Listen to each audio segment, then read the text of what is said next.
একদিকে তাপদাহর গরম হাওয়া, অন্যদিকে রান্নাঘরে উনুনের উত্তাপ। এই অবস্থায় রান্না যেন বেশ ঝক্কির কাজ, আবার রান্না না করেও উপায় নেই।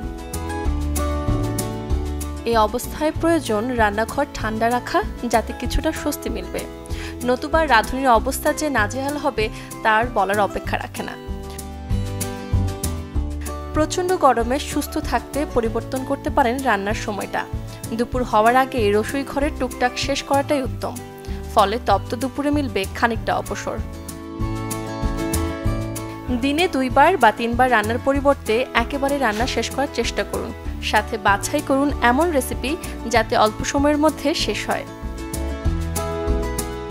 কিচেন ঠান্ডা রাখতে রান্না ছাড়া খাওয়া যায় এমন আইটেম বেছে নিতে পারেন। খাওয়া যেতে পারে ফল, সালাদ কিংবা হালকা সেদ্ধ খাবার, যাতে কিচেনের উপর চাপ কমবে। মেনুর পরিবর্তে হজমে আসবে স্বস্তি, তেমনি দীর্ঘক্ষণ রান্নাঘরে থাকার অস্বস্তি থেকে মিলবে রেহাই। রান্নাঘর ঠান্ডা রাখতে খাবার সেদ্ধ করার জন্য ব্যবহার করতে পারেন প্রেসার কুকার। এছাড়া রান্না করার সময় খুলে রাখুন সবগুলো জানালা। সেট করতে পারেন অ্যাডজাস্ট ফ্যান, এতে গরম হাওয়া বাইরে বের হয়ে বাড়াবে অক্সিজেনের মাত্রা। সূচনা হাসান, চ্যানেল 24।